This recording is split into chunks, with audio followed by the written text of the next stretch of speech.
London is shrouded in fog. Where others see chaos, he finds the truth.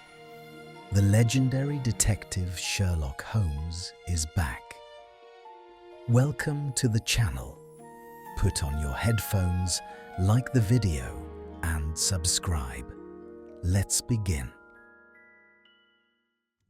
It was upon a morning of such impenetrable fog that London seemed less a city than a half-remembered dream, that Sherlock Holmes first drew my attention to what he later termed, with characteristic restraint, an error of a most promising sort.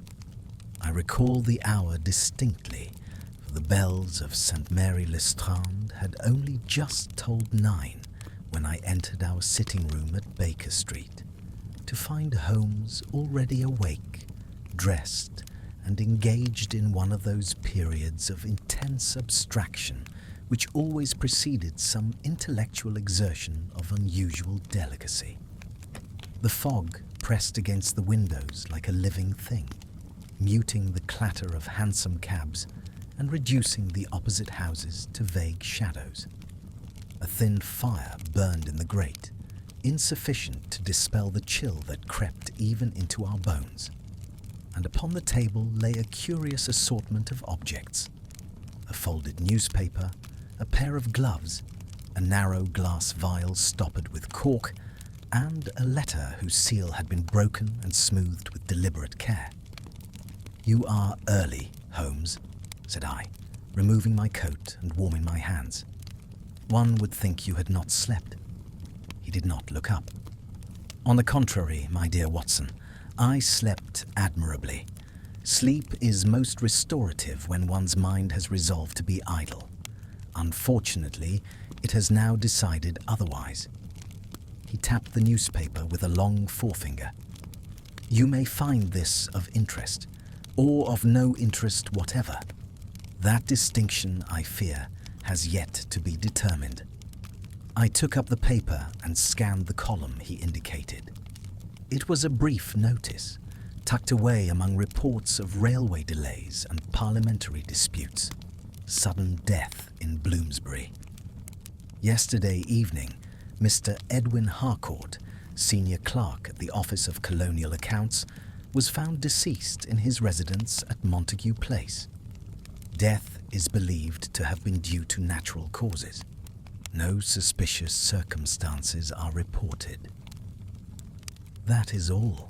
I asked. "A man of middle age, I presume. Overworked, perhaps with a weak heart.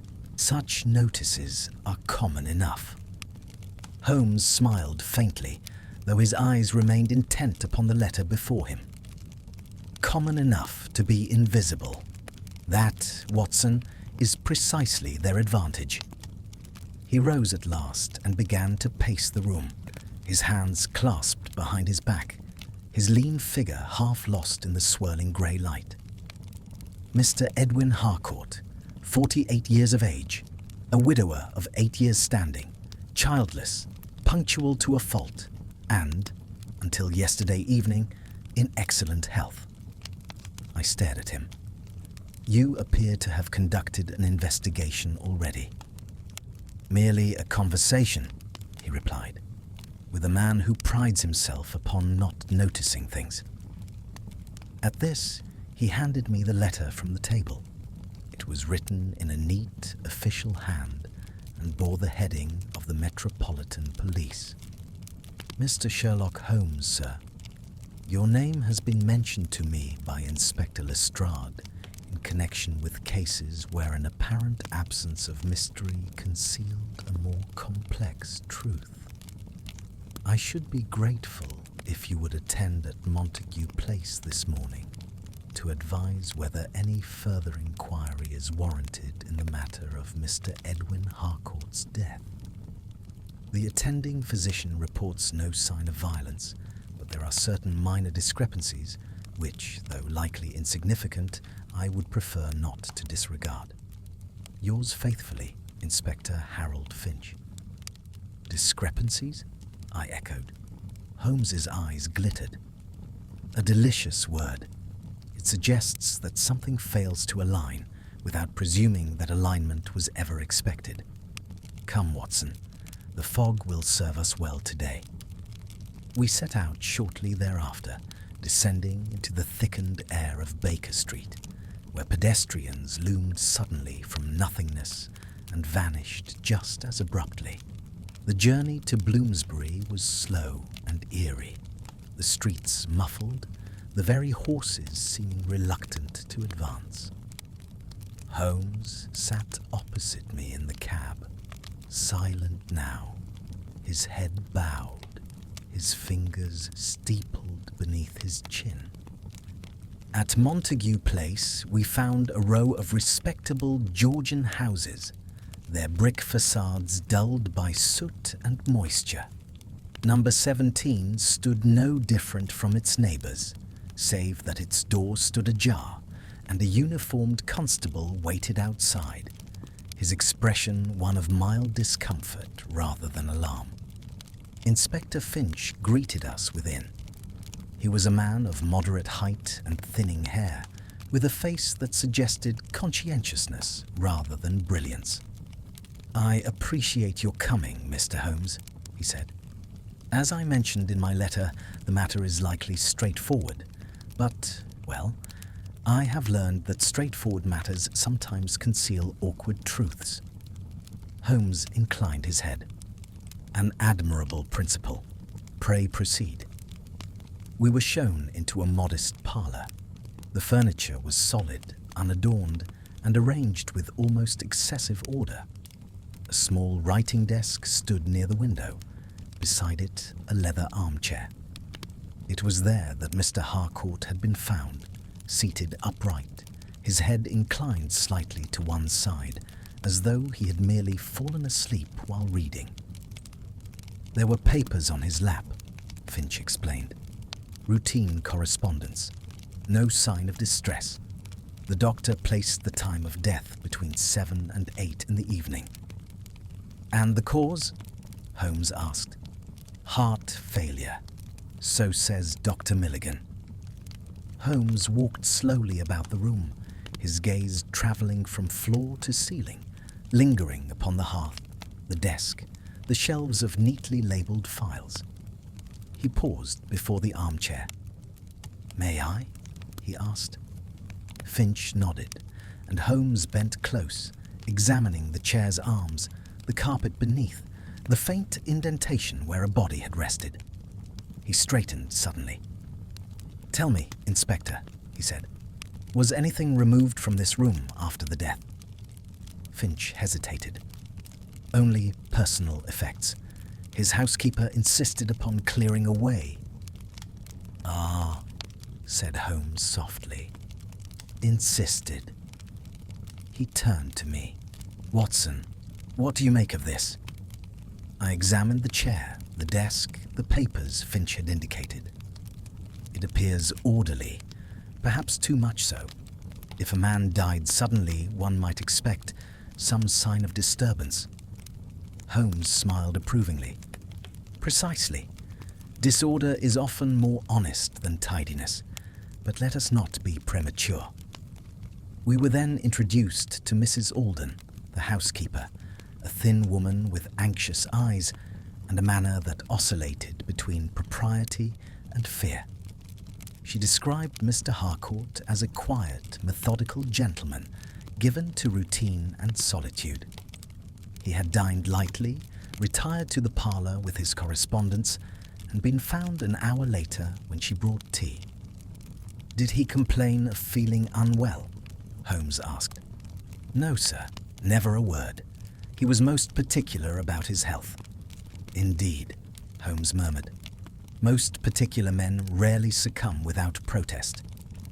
As we took our leave, Holmes's expression remained unreadable. Outside, the fog had thickened still further, cloaking Montague Place in a grey shroud. "Well?" I asked as we resumed our journey. Holmes did not answer at once. At length he said, "There is a mistake here, Watson. Whether it is fatal because it caused a death or fatal because it will ruin the man who made it remains to be seen." And what mistake is that? He shook his head. Not yet. I have seen only the outline of a shadow, but I assure you, it does not belong to the fog. If the fog of that morning had impressed itself upon my memory by its oppressive thickness, the interior of Mr. Harcourt's house left an impression of a different, though no less troubling nature. Order reigned there with a severity that bordered upon the unnatural. Every surface was clear, every object aligned with a precision that suggested not merely tidiness, but a conscious effort to impose control upon one's surroundings. It was the sort of domestic arrangement that speaks less of comfort than of discipline, and I could not help but wonder whether such a life left any room for human frailty or for error. Holmes, however, appeared invigorated by the place. He moved through the rooms with quiet deliberation, his eyes alert to every trifling detail, his expression that of a man listening to a voice too faint for others to hear. Inspector Finch accompanied us, notebook in hand, while I followed closely, endeavouring to see what Holmes saw, though I confess that much of it escaped me at the time. The study lay at the rear of the house, overlooking a small enclosed garden whose shrubs drooped beneath the weight of damp air. A writing table stood before the window, its surface bare save for a blotter, an inkwell, and a single sheet of paper folded with care. Holmes stopped short upon entering. "Inspector," said he, "you remarked that Mr. Harcourt was engaged in correspondence at the time of his death." "Yes, several letters were found upon his person." "And this?" Holmes indicated the folded paper. Finch frowned. "That was left here. It appeared unfinished." Holmes picked it up delicately, as though it might crumble at his touch, and unfolded it. There were but a few lines written in a firm, flowing hand. "I must speak with you before the end of the week. There has been an oversight, one which I fear may have consequences if not addressed at once." The letter was unsigned. Holmes's eyes lingered upon the words, then lifted to meet Finch's gaze. "Was any attempt made to identify the recipient?" "We presumed it to be a draft," Finch replied. "Perhaps Mr. Harcourt intended to complete it later." "Perhaps," Holmes agreed. "And yet, Inspector, note the phrasing. I must speak with you. Not write. Speak. This suggests urgency, and more importantly, familiarity." I ventured to interject. "Might it not have concerned some trivial matter of office business?" Holmes turned to me with a slight smile. "It might, Watson, but trivial matters seldom inspire fear of consequences. And fear, I think, is present here." He returned the letter to the desk and continued his inspection, opening drawers, examining the spines of books, lifting small objects only to replace them precisely as he had found them. At last, he crouched near a hearth and pointed to a faint mark upon the rug. "Do you see this?" he asked. I bent closer. "A stain, perhaps?" "A stain, yes, but not one of long standing. Observe its irregular outline. Something was spilled here, recently." Finch looked doubtful. "It could be tea." "Indeed," Holmes said pleasantly. "Or it could be something else entirely." He rose and brushed his hands. "Where is the kitchen?" Mrs. Alden was summoned once more, and with evident reluctance led us downstairs. The kitchen was clean to the point of austerity, every utensil hung or stacked with care. Holmes's gaze fell upon a small shelf near the door, where several bottles were arranged. "Mrs. Alden," he said gently, "how long have you been in Mr. Harcourt's employ?" "Nearly 10 years, sir." And during that time, has he ever required medicine of any sort? She hesitated. No, sir. He was most proud of his health. Holmes picked up one of the bottles. It bore no label. And this? The woman's face tightened. That, Mr. Harcourt brought it home 2 days ago. He said it was nothing. A tonic, perhaps. Did he take any of it? I could not say. Holmes replaced the bottle. You are certain? She nodded quickly, though her eyes betrayed unease. We returned to the parlour, where Holmes fell silent once more, his thoughts evidently racing.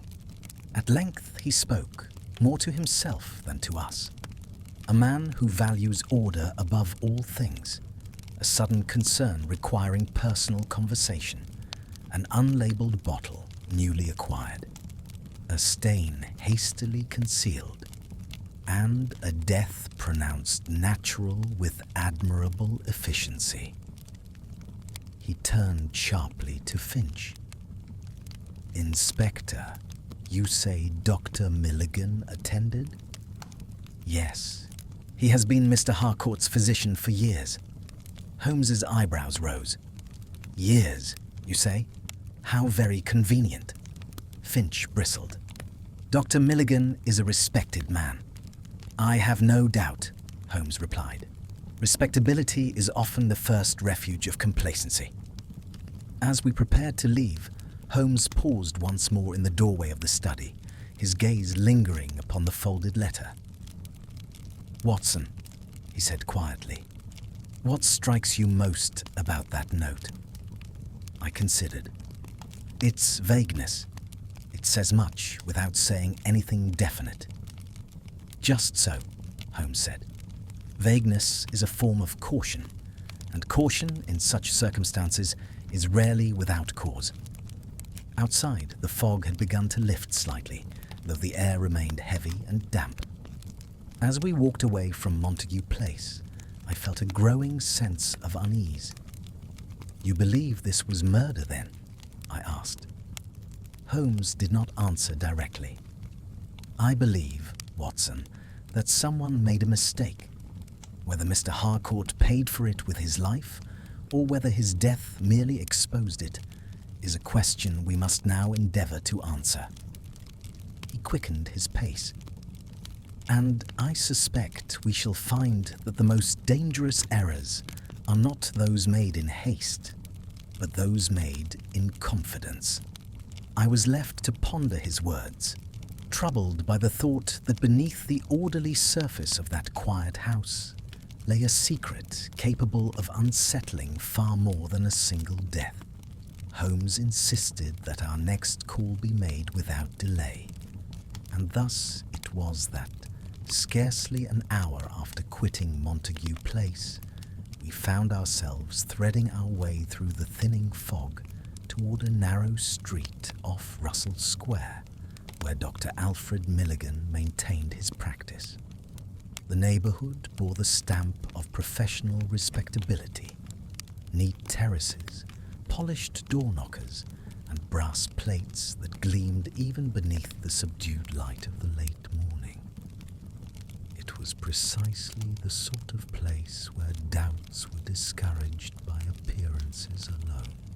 You see, Watson, Holmes remarked as we walked, London is a city that believes too readily in its own institutions. A man with a brass plate and an orderly waiting room is granted a degree of moral immunity which no amount of private eccentricity can quite erode. I take it you do not share this faith, I replied. I reserve faith for matters beyond verification, he said. In this instance, I prefer inquiry. Dr. Milligan received us in a consulting room that was the very embodiment of professional decorum. Heavy curtains muffled the sounds of the street. Anatomical diagrams adorned the walls. A faint odour of antiseptic pervaded the air. The doctor himself was a man of perhaps 55, with iron-grey hair, a carefully trimmed beard, and eyes that conveyed both intelligence and an air of weary patience. "Mr. Holmes," he said, rising to greet us. "Inspector Finch mentioned that you might call. I trust I can be of assistance, though I fear there is little more to be said." Holmes shook his hand warmly. "On the contrary, Doctor, I find that the less said, the more remains to be understood." Milligan smiled thinly and gestured for us to sit. "I examined Mr. Harcourt personally. There were no signs of trauma, no indication of poison, no distress beyond what one would expect in sudden cardiac failure. Yet you are aware," Holmes replied, "that poisons exist which leave no obvious trace, particularly when administered in small quantities." Milligan's eyes hardened.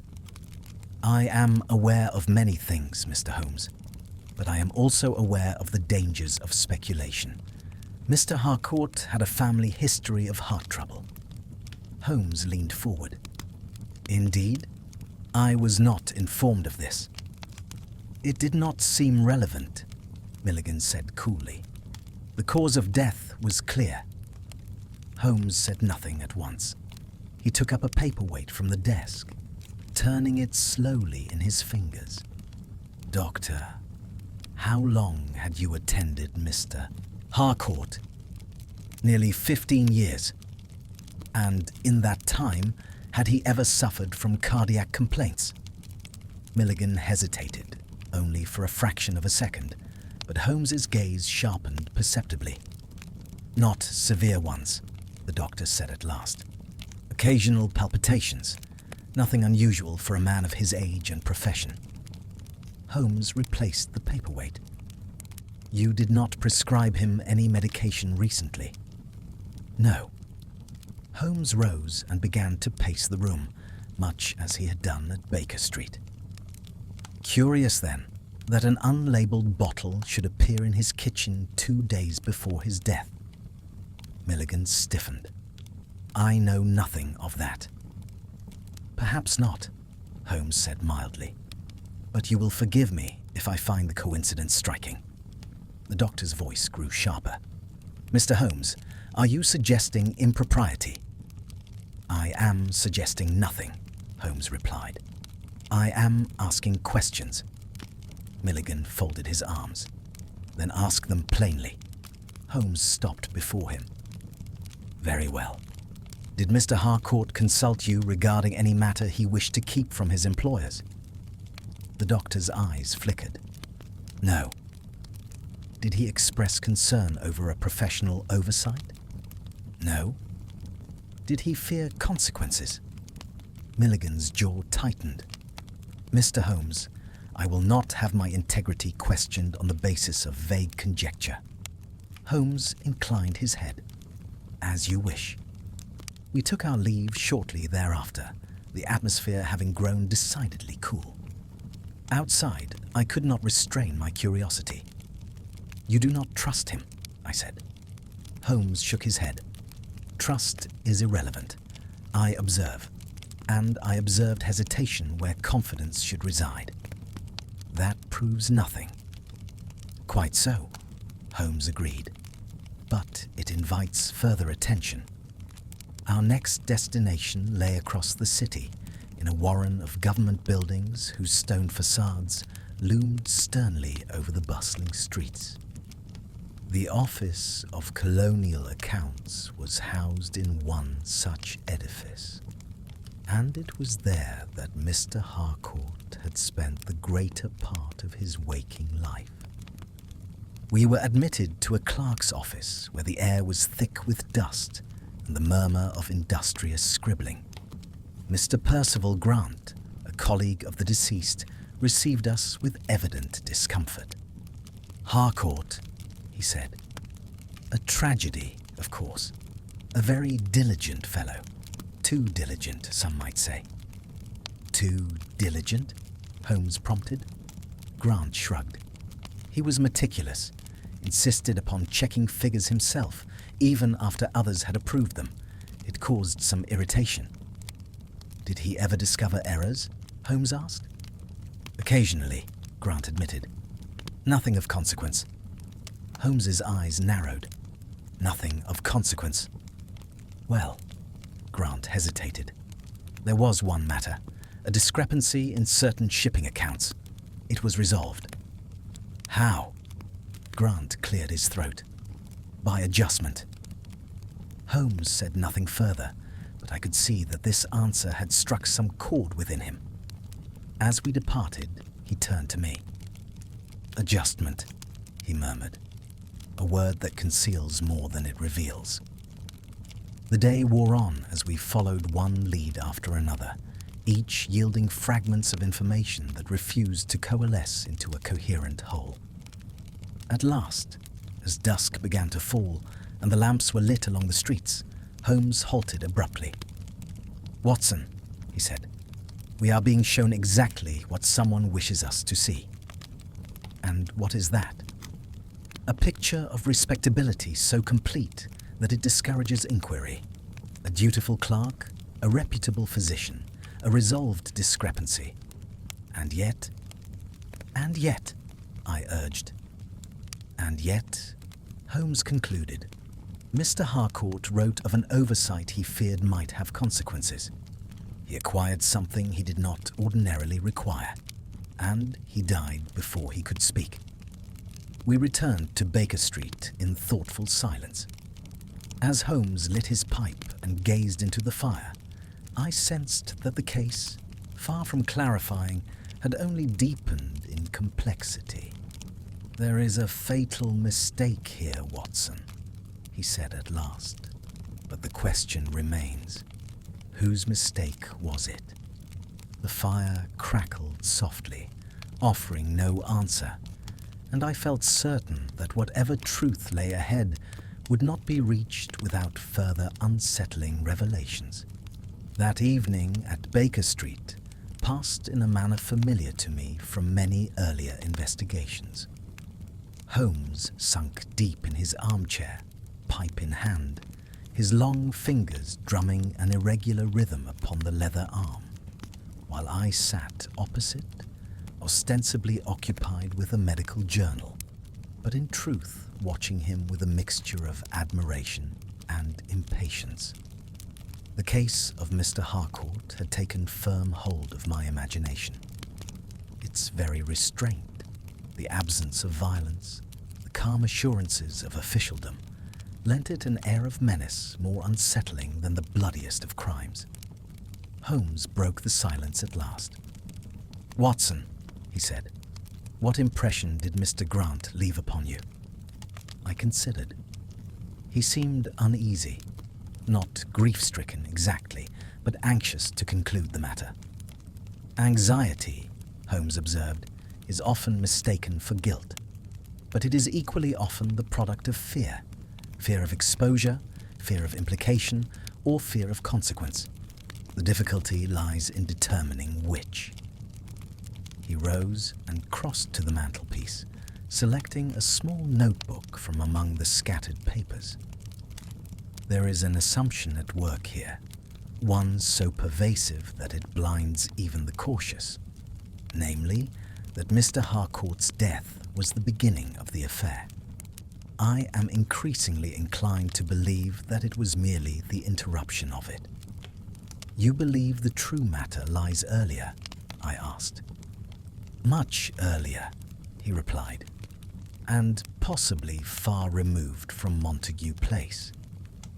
The following morning, Holmes acted upon this conviction with characteristic decisiveness. Before breakfast had concluded, he had dispatched a note to Inspector Finch requesting access to certain financial records from the Office of Colonial Accounts, specifically those pertaining to shipping consignments adjusted within the past year. Finch's reply, delivered by messenger before noon, was cautious but acquiescent. "It appears," Holmes remarked, scanning the note, "that the inspector shares our distaste for loose ends." By mid-afternoon, we were seated once more in a government office, this time in a records room whose shelves groaned beneath the weight of ledgers. The air was stale, the light poor, and the silence broken only by the rustle of paper. Holmes worked methodically, consulting volumes, cross-referencing entries, his concentration absolute. I confess that much of the material was beyond me. Columns of figures, dates, port names. But Holmes navigated them with ease, his finger tracing lines as though following a familiar map. "Observe this," he said suddenly, indicating a particular entry. "A shipment from Calcutta, declared value revised downward after initial assessment." "And that is unusual?" I asked. "Not in itself. But now note the corresponding entry here. Liverpool 3 months later. The same consignment, yet the revised value has been quietly restored." I frowned. "Then the adjustment was temporary?" "Precisely. A correction made, then unmade. And now consider this. Mr. Harcourt was responsible for both entries." "Then he corrected his own correction." Holmes smiled thinly. "Or attempted to." We learned little more that day, for access to further documents was denied pending formal approval. Yet Holmes seemed satisfied, or at least stimulated. As we left the building, dusk settling over the city, he remarked, "An oversight, Watson, is often not the failure to notice something, but the failure to understand its significance. Mr. Harcourt appears to have noticed too much and too late." That evening brought an unexpected development. Shortly after dinner, our landlady ushered in a visitor, a young woman of perhaps 30, plainly dressed but carrying herself with a quiet dignity. Her face bore signs of recent distress, though her manner was composed. "My name is Miss Eleanor Harcourt," she said. "I am my brother's sister." I rose at once. "Pray sit down, madam." She took the offered chair, clasping her hands tightly in her lap. "I was told that you were looking into my brother's death. I hope you will forgive my intrusion, but I felt I ought to speak with you." Holmes inclined his head. "You are most welcome, Miss Harcourt. Anything you can tell us may be of assistance." She hesitated, then spoke with quiet urgency. Edwin was troubled. He would not say why, but I could see it in him. He was not a man given to worry without cause. "When did this begin?" Holmes asked. "About a fortnight before his death. He became distracted, irritable. He spoke of having made a mistake, though he insisted it was not of a personal nature." "A professional one, then?" She nodded. "He said it concerned his work, that he had trusted the wrong assumption." Holmes leaned forward. "Did he name anyone?" "No, but he mentioned a doctor, Dr. Milligan. He said he had sought advice." "Medical advice?" She shook her head. "No, advice of another sort. That puzzled me." Holmes's eyes glittered. "Indeed," Miss Harcourt continued. "The night before he died, he visited me. He seemed resolved to act. He said he would speak to someone the next day, set matters right." "And did he?" I asked gently. Her voice faltered. "No." Holmes stood. "Miss Harcourt, did your brother ever express fear for his safety?" She considered. "Not fear, regret." After she had departed, Holmes resumed his restless pacing. "Watson," he said, "we now possess 3 strands: a financial irregularity, a physician whose counsel extended beyond medicine, and a man burdened by regret. Alone, each is innocuous. Together they suggest something darker," I finished. "Precisely." He paused before the window, gazing out into the lamplit street. "The fatal mistake, Watson, was not the act that killed Mr. Harcourt. It was the act that forced him to choose between silence and confession. and someone ensured he remained silent. Holmes turned to me, his expression grave. Or he ensured it himself, believing that inaction was the lesser evil. The thought chilled me. For if Holmes was correct, then we were not merely seeking a murderer, but unraveling a chain of decisions, each justified in its moment, yet together, leading inexorably to death. As the clock struck 11, Holmes extinguished the lamps one by one. "Tomorrow," he said, "we pull at the thread Mr. Harcourt left behind, and I suspect it will lead us somewhere neither respectable nor safe." I lay awake long after, pondering the quiet desperation of a man whose greatest error lay not in what he did, but in what he delayed too long to undo. Holmes was awake before dawn, as I discovered upon entering the sitting room to find him already dressed and seated at the table, a spread of papers before him, and the grey light of early morning creeping through the window panes. The events of the previous evening had plainly energized him. His eyes were bright, his movements precise, and that familiar air of restrained excitement clung to him like an electrical charge. "You did not sleep?" I observed. "On the contrary," he replied without looking up. "I slept exactly as much as was required. Any more would have been indulgence." He tapped one of the documents. "Inspector Finch has been most obliging.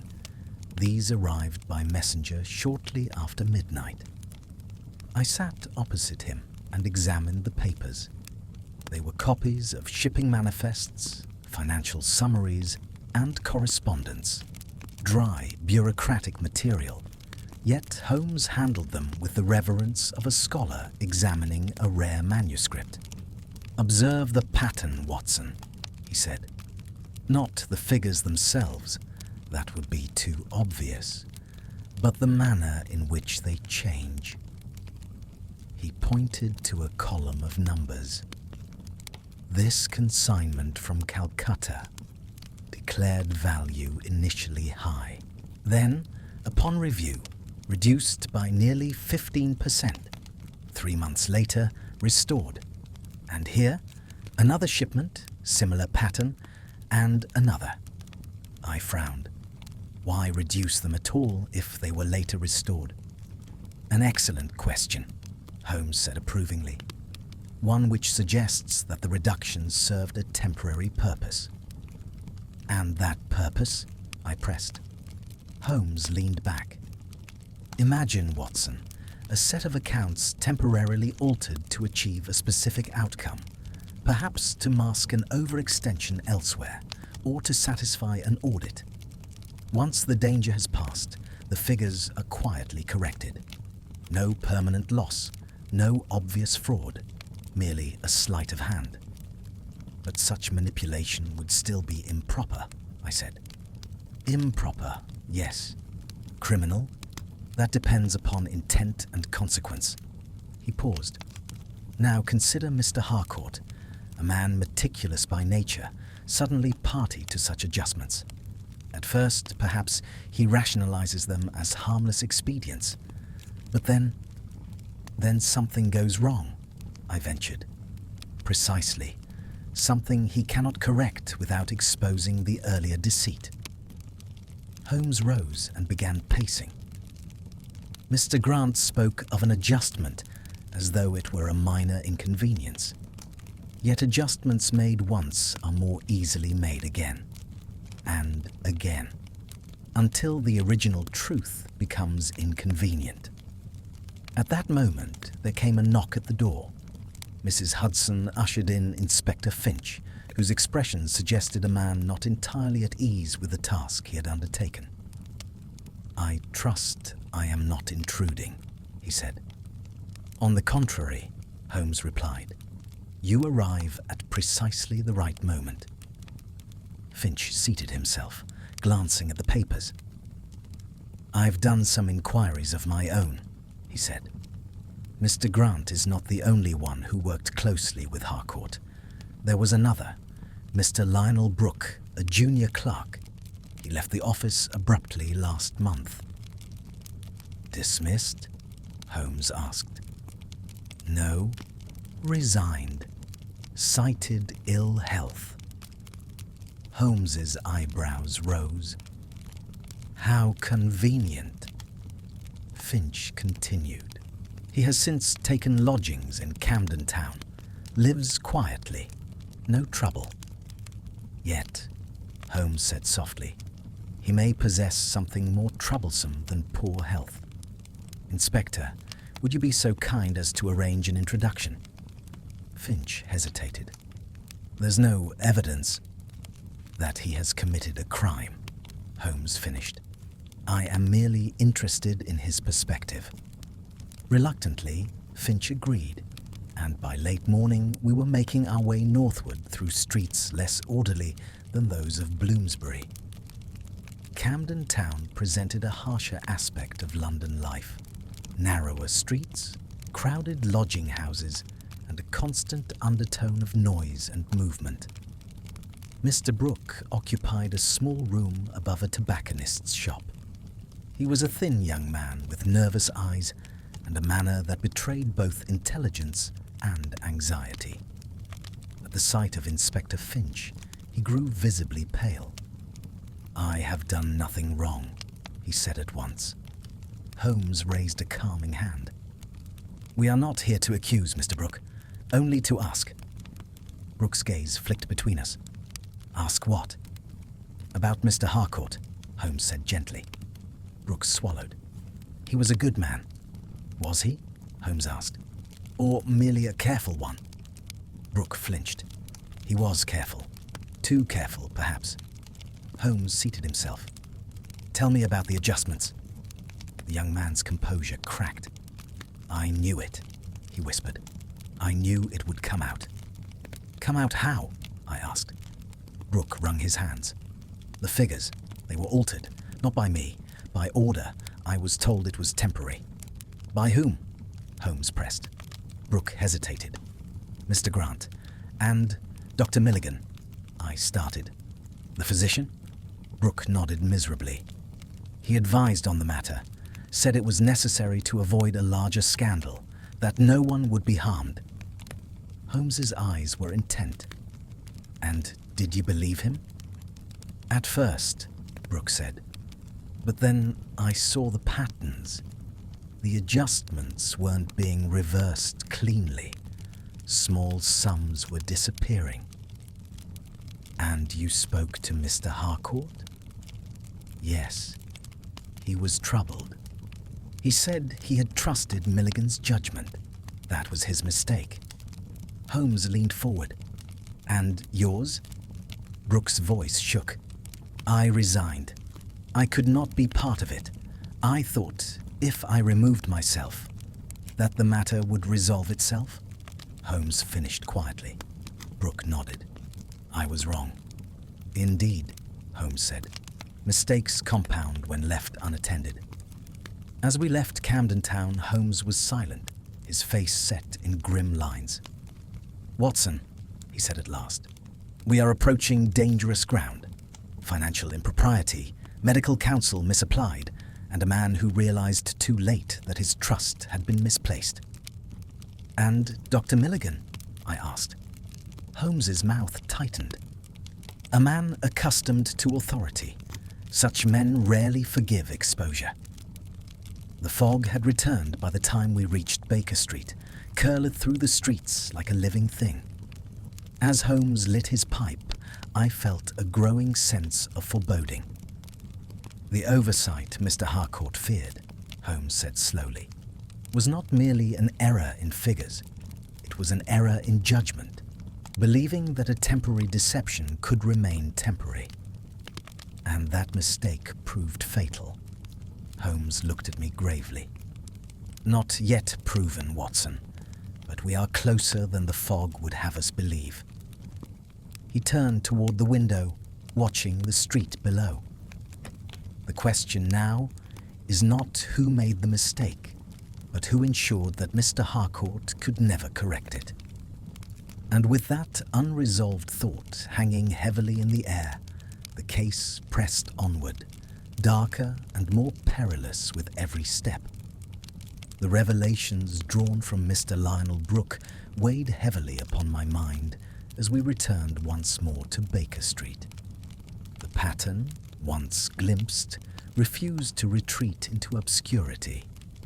That a physician, one sworn to preserve life, should have extended his counsel into matters of finance and expediency struck me as a singular perversion of professional authority. Yet Holmes, though plainly disturbed, appeared less surprised than grimly confirmed. "Power, Watson," he remarked as he removed his coat, "rarely confines itself to the sphere in which it is first granted. A man accustomed to being trusted soon grows comfortable directing matters beyond his competence." "You believe Dr. Milligan orchestrated these adjustments?" I asked. "Or sanctioned them," Holmes replied, "which, in moral terms, may amount to the same thing." He stood for some moments at the window, watching the passers-by blurred by the evening mist. Then, with sudden resolution, he turned. "There is one aspect of this affair we have yet to examine closely," he said. "The bottle." "The unlabeled one?" I asked. "Precisely. It is the most tangible object in a case otherwise composed of abstractions. And abstractions, while useful, do not kill men. The following morning found us once more at Montague Place, admitted by a subdued Mrs. Alden, who seemed almost relieved to see us again, as though our presence lent some structure to her distress. Holmes requested the bottle, which she produced reluctantly from a cupboard. "It was found empty," she said. "I thought it best not to discard it." "An excellent instinct," Holmes replied. He held it up to the light, turning it slowly. "Clear glass, no residue visible to the naked eye. Cork stopper, hand cut. This was not purchased from an apothecary." "Could it have held poison?" I asked. "Possibly," Holmes said. "But poison leaves traces, and Dr. Milligan assured us there were none." "Unless he knew how to avoid them," I ventured. Holmes smiled faintly. "You are learning, Watson." He wrapped the bottle carefully. "We shall have it examined by someone less invested in the outcome." This led us, later that day, to a discreet laboratory near King's Cross, operated by a chemist whose discretion Holmes trusted implicitly. The analysis would require time, and Holmes appeared content to let that thread rest for the moment. "There are other avenues," he said, as we stepped back into the street. Dr. Milligan himself, for one. He is too central to be ignored, and yet too insulated to be approached directly, at least not without preparation. "What sort of preparation?" I asked. "Knowledge," Holmes replied. "Specifically, knowledge of his past." Through a combination of discreet inquiries and Holmes's remarkable network of irregular contacts, we soon learned that Dr. Milligan's career, though outwardly unblemished, contained a curious lacuna. Some 20 years earlier, he had resigned from a hospital appointment under circumstances never publicly explained. No scandal had followed, no charges laid, yet the silence itself spoke volumes. "Men do not abandon prestigious posts without reason," Holmes observed, "especially men of ambition." Our inquiries led us at last to an elderly surgeon, long retired, who had once served alongside Milligan. The interview took place in a quiet suburban home, where the scent of antiseptic lingered faintly, even after years of disuse. "Milligan?" the old man repeated. "A clever fellow. too clever. In what way? Holmes asked. He had theories, the surgeon said, about efficiency, about managing outcomes. He believed that certain rules existed merely to be bent by those intelligent enough to do so safely. And did this belief lead to his resignation? Holmes prompted. The surgeon sighed. There was a patient, a miscalculation. Milligan insisted it was unavoidable. The board disagreed. Rather than face inquiry, he left. And no record remains? I asked. Records have a way of disappearing when influential men prefer it so, the surgeon replied bitterly. As we departed, Holmes was unusually quiet. At length he said, "We are no longer dealing with a single fatal mistake, Watson, but with a philosophy of mistakes, one that assumes they may be managed, concealed, or justified." And Mr. Harcourt challenged that philosophy, I said. Unintentionally, Holmes agreed, which made him dangerous.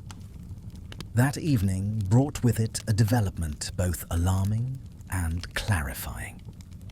Inspector Finch arrived at Baker Street, his expression grave. "There has been an incident," he said. "Dr. Milligan attempted to leave London this afternoon. He claimed it was for a medical conference, but the timing..." Holmes was already reaching for his coat. "Where is he now?" "Detained," Finch replied, "at Paddington Station."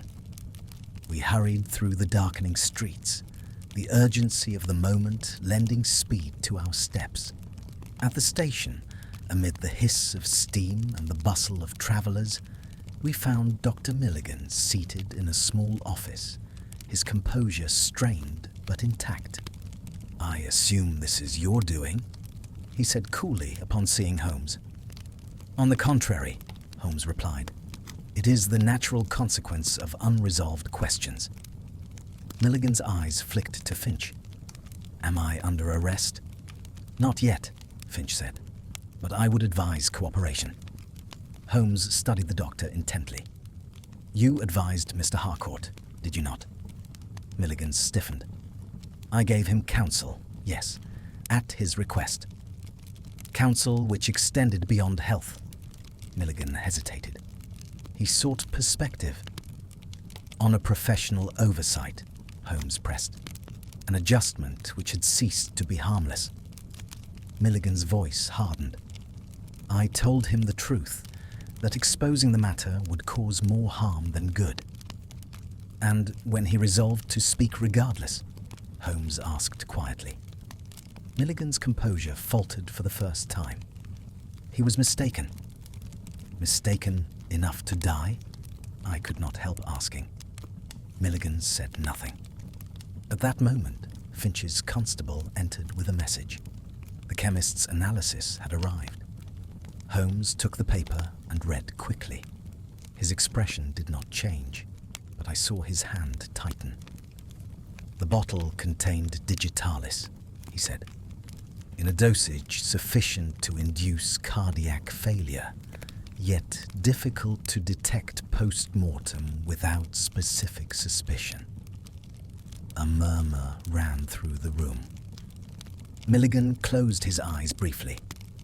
"It was meant only to calm him," he said hoarsely. "He was agitated. I miscalculated." Holmes's voice was icy. "A miscalculation consistent with your history." Milligan sagged back in his chair. "I have always believed that errors may be managed." Holmes regarded him sternly.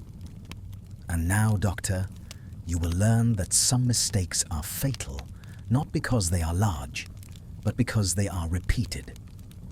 As Milligan was led away, Holmes turned to me. "The final proof will lie in the details," he said. "And those details, Watson, will not make this an easy case for anyone involved." The station's great clock told the hour, echoing through the cavernous space. The mystery had not yet concluded, but the fog that had obscured it was at last beginning to thin. revealing a truth as unsettling as it was inevitable. The arrest of Dr. Alfred Milligan, dramatic though it was, did not bring with it the sense of resolution which so often follows the apprehension of a criminal. On the contrary, as we left Paddington Station amid the dispersing crowds and the lingering hiss of steam, I felt more unsettled than at any earlier stage of the inquiry. The facts, stark and undeniable, had at last emerged into the light, yet their implications stretched onward into darker territory, touching upon matters of conscience, responsibility, and that curious moral blindness which cloaks itself in intellect. Holmes, walking beside me with his collar turned up against the night air, was silent for some minutes. When he spoke at last, it was with a gravity that told me his thoughts were far from concluded. "Watson," he said, "you must disabuse yourself of the notion that this affair ends with Milligan. He was an agent, perhaps even a willing one, but he was not the sole beneficiary of the deception. You refer to the Office of Colonial Accounts?" I asked. "Precisely. A system that permits such adjustments as Mr. Grant so delicately phrased it does not operate in isolation. There are always others who profit from silence." The following day bore this assertion out with uncomfortable clarity. Inspector Finch arrived at Baker Street shortly after breakfast, his manner strained. "There's been a development," he said. "Mr. Percival Grant has tendered his resignation." Holmes looked up sharply. "On what grounds?" "Nervous exhaustion," Finch replied. "He claims the shock of Harcourt's death has rendered him unfit for duty." Holmes rose at once. "Then we must speak with him while he is still disposed to be found." Grant resided in a comfortable house near Hampstead Heath, far removed from the austere lodgings of Mr. Brooke. He received us in a drawing room whose tasteful furnishings bespoke quiet prosperity. Yet the man himself was pale, his hands trembling as he poured tea. "I have told the authorities all I know," he insisted. "The matter is closed." Holmes regarded him coolly. "On the contrary, Mr. Grant, it has merely shifted its emphasis." Grant's eyes darted toward the door.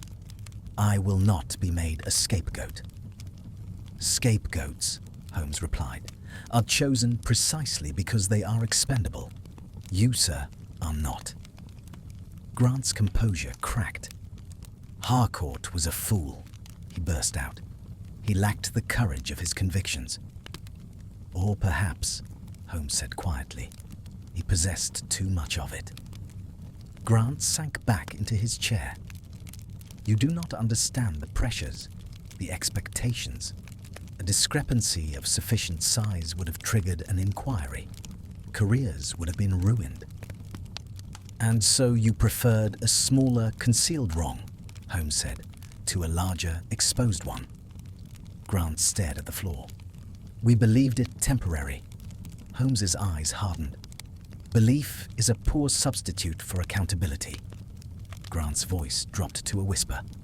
"Milligan assured us it was safe, that Harcourt's agitation could be managed." "And when it could not?" I asked. Grant flinched. "I did not know he would die." Holmes leaned forward. "But you knew he intended to speak." Grant said nothing. "Silence," Holmes continued, "can be as active as speech. By choosing not to act, you allowed Milligan to do so." At that moment, a servant entered with the note. Grant glanced at it and went pale. "It's from the Treasury," he murmured. "They are reopening the accounts." Holmes straightened. "Then the truth, however belated, will assert itself." We departed, leaving Grant to contemplate the consequences of his inaction.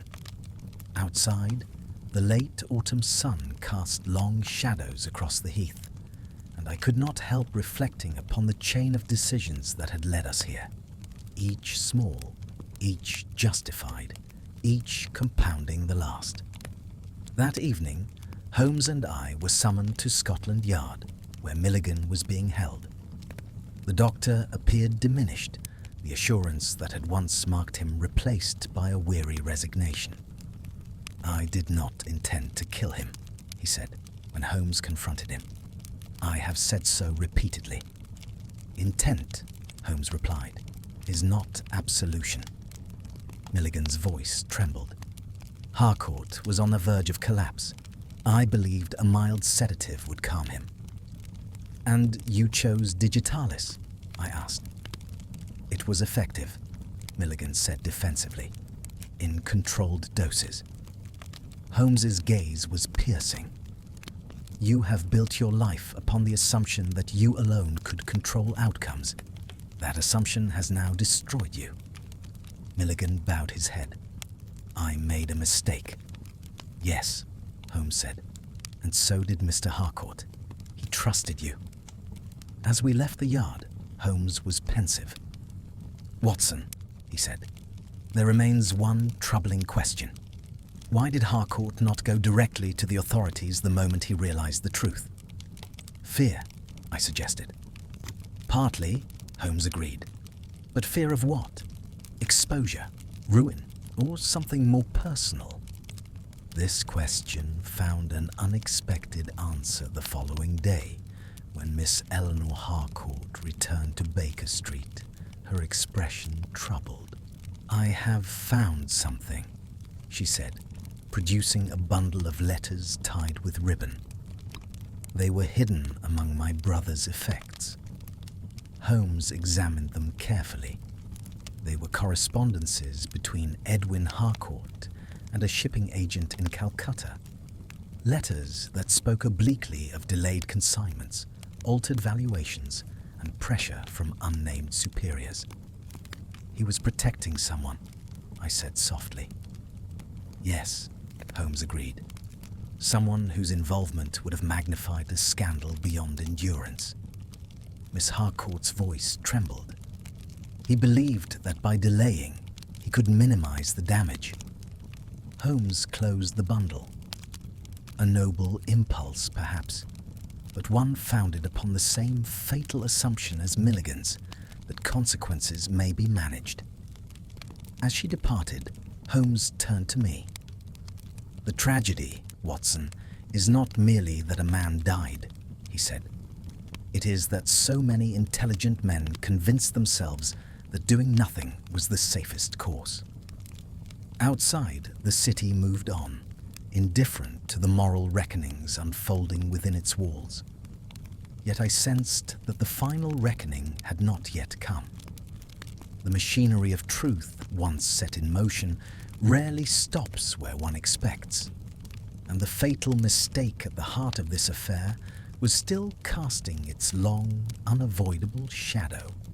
The weeks that followed were marked by a peculiar stillness, as though London itself were holding its breath. Dr. Milligan remained in custody.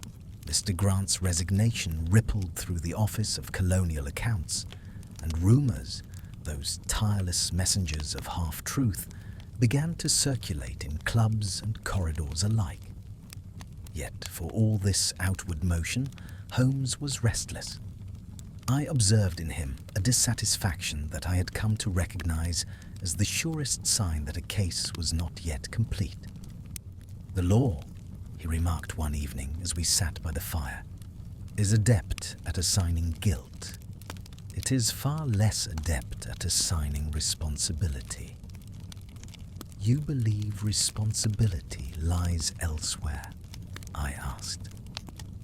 "Not elsewhere," he replied, "more broadly." He rose and retrieved from his desk a collection of papers we had not examined in some days. The letters from Calcutta, the shipping records, copies of internal memoranda from the Colonial Office. He spread them out before us. "Consider these," he said. Each man involved told himself a version of the same story, that his individual action was insignificant, that the greater good justified silence. Yet silence, Watson, is cumulative. It acquires weight. And that weight crushed Harcourt, I said. Holmes nodded. Yes, but it also threatens to crush others, unless it is relieved. It was this conviction that led Holmes, the following morning, to request a formal interview with Sir Reginald Pomeroy, Under-Secretary at the Colonial Office, and a man whose influence extended far beyond the confines of any single department. The request was granted with surprising promptness, a fact Holmes found more suggestive than reassuring. Sir Reginald received us in a grand office overlooking Whitehall. He was a man of commanding presence, with silver hair, penetrating eyes, and a manner that combined courtesy with unmistakable authority. "I understand you have concerns regarding a former clerk of mine," he said. "An unfortunate death, certainly." "Unfortunate," Holmes agreed, "and instructive." Sir Reginald raised an eyebrow. "Instructive in what sense?" "In the sense that it reveals how minor irregularities may escalate when left unexamined," Holmes replied, "particularly when they serve the interests of those higher up the chain." Sir Reginald's smile was thin. "Are you implying misconduct at this level, Mr. Holmes?" "I am implying," Holmes said calmly, "that Mr. Harcourt's adjustments were neither isolated nor accidental. They served to delay scrutiny of larger discrepancies which, if revealed, would have reflected poorly upon the department's oversight." Sir Reginald's gaze hardened. "You tread dangerous ground." Holmes inclined his head. "Truth often lies there." The Undersecretary leaned back. "You must understand the pressures under which we operate. Trade disruptions, political sensitivities, the need for continuity. A temporary adjustment." "Which became permanent by default," Holmes interrupted, "because correcting it would have required courage." Sir Reginald's fingers tightened on the arm of his chair. "Mr. Harcourt was not instructed to break the law." "No," Holmes agreed. "He was instructed to look away, a subtler and far more corrosive command." The interview ended shortly thereafter, cordial on the surface, but charged beneath. As we left Whitehall, I felt the oppressive weight of institutions closing ranks. "You have made powerful enemies," I said. Holmes smiled faintly. "I have merely reminded them that power does not exempt one from consequence."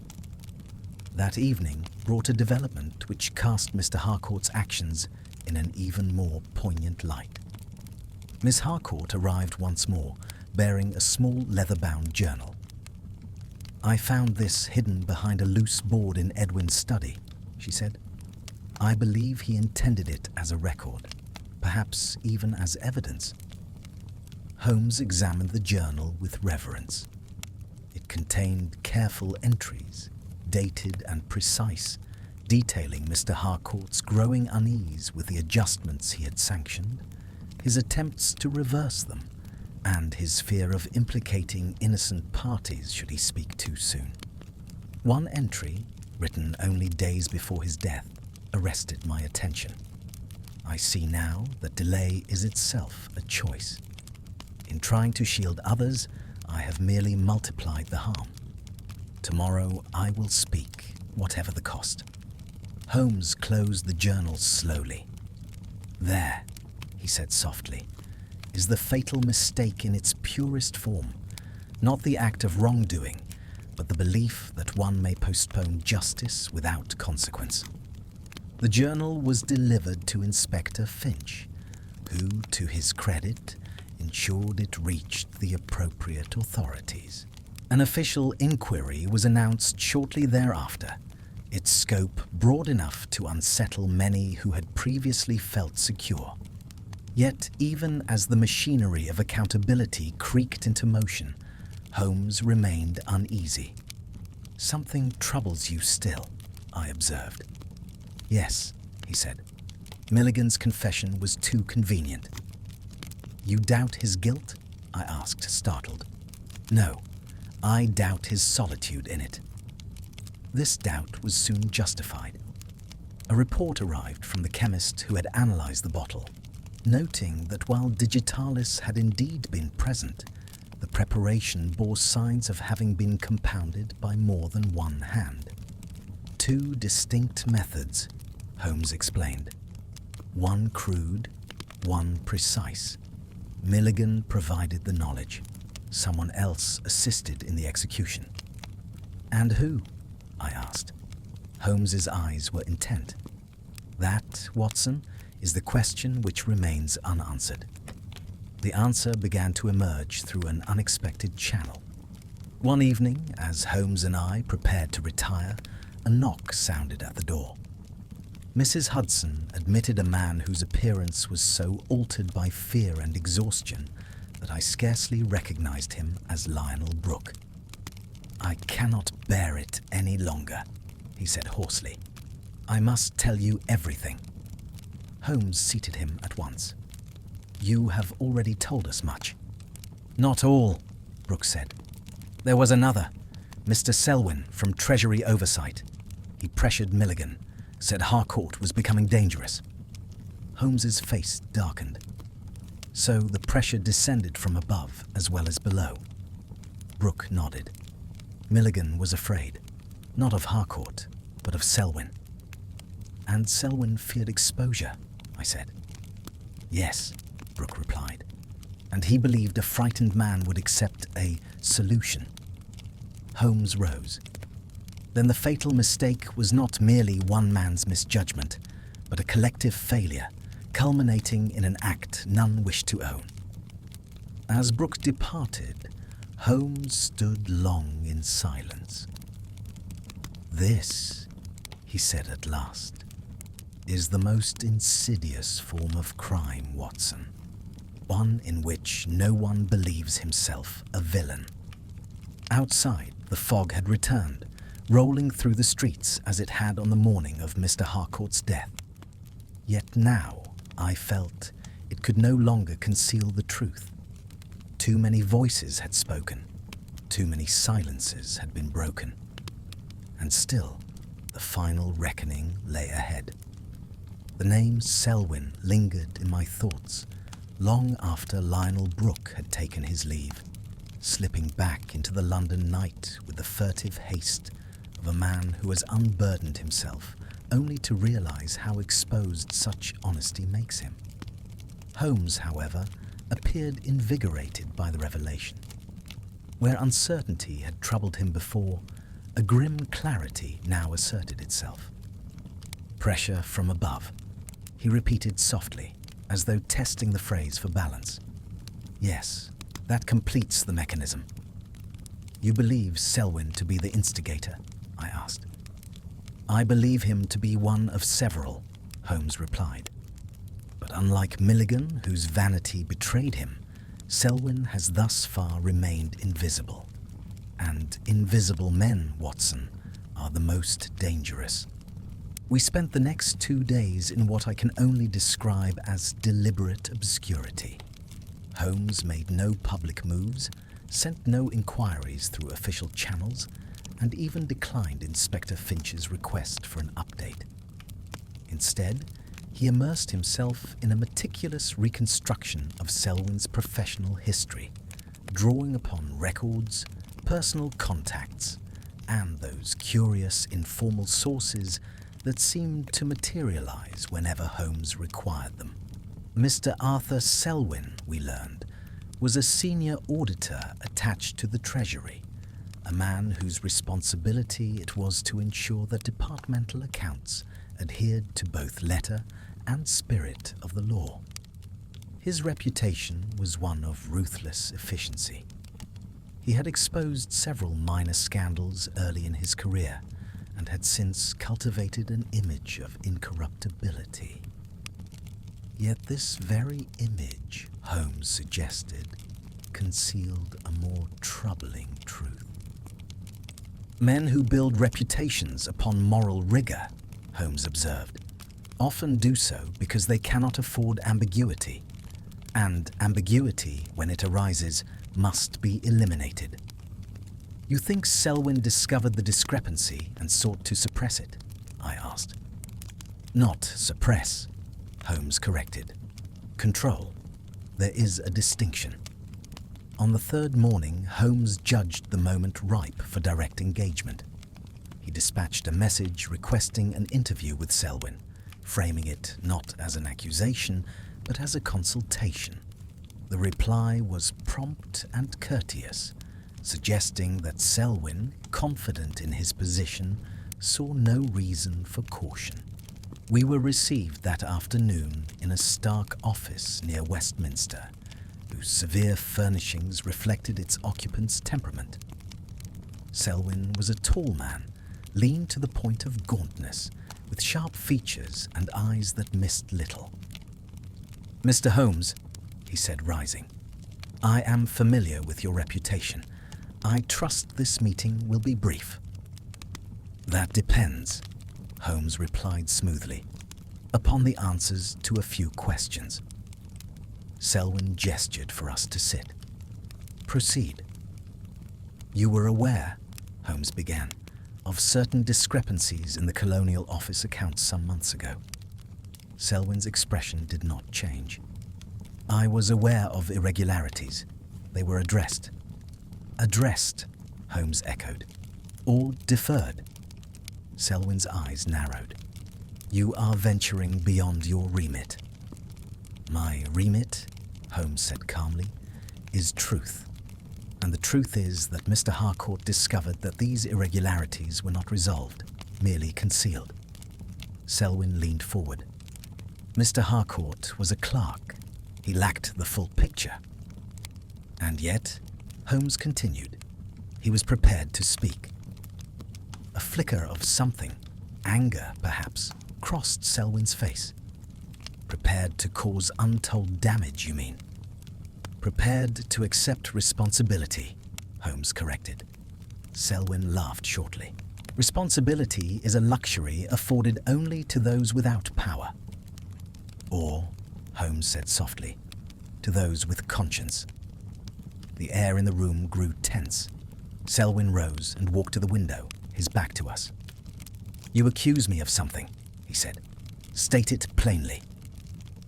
"I accuse you," Holmes said, "of exerting pressure upon Dr. Milligan to prevent Mr. Harcourt from speaking, of presenting silence as necessity, and of creating an environment in which a fatal solution appeared preferable to exposure."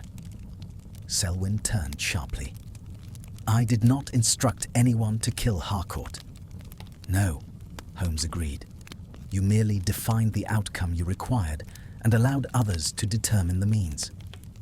For a moment, I thought Selwyn might deny it outright. Instead, his shoulders sagged almost imperceptibly. "You have no proof," he said. Holmes smiled faintly. "On the contrary, I have a pattern, and patterns, when sufficiently clear, are proof of intent." The interview ended without confession or arrest, yet as we departed, Holmes was satisfied. "He will make a mistake," he said as we stepped into the street. "Men who believe themselves untouchable always do." That mistake came sooner than I expected. The following evening, Inspector Finch arrived in some agitation. "Selwyn has destroyed documents," he said. "We have reason to believe he ordered the removal of several files relating to the Calcutta shipments." Holmes nodded. "There it is. Destruction implies fear." A warrant was obtained and a search conducted. Though many documents were gone, enough fragments remained to establish Selwyn's involvement in pressuring Milligan and others to delay corrective action. The net was closing. Yet, even as events hastened toward their inevitable conclusion, Holmes was preoccupied with a more subtle aspect of the affair. "Watson," he said, "do you see how each man involved told himself the same lie? That he was preventing greater harm?" "Yes," I replied, "and in doing so caused the greatest harm of all." "Exactly. Harcourt's fatal mistake was not his initial compliance, nor even his delay. It was his belief that he alone must bear the burden of correction. And that belief cost him his life," I said quietly. Holmes regarded me gravely. It nearly allowed others to escape consequence as well. As the inquiry broadened and arrests loomed, I could not help reflecting upon the irony of it all, that a system designed to safeguard integrity had, through fear of scandal, fostered deceit. That men entrusted with oversight had become architects of concealment, and that the one man who sought belatedly to set matters right had paid the ultimate price. The fog lifted gradually from London in those days, replaced by clear, cold mornings that seemed almost symbolic in their clarity. Yet the moral haze surrounding the affair lingered still, awaiting final dispulsion. And though the machinery of justice was now undeniably in motion, Holmes warned me that its turning would not be smooth. "There remains," he said, "one final accounting, and it will not be conducted in any court." I knew then that the most difficult part of the story, the reckoning of conscience, was yet to come.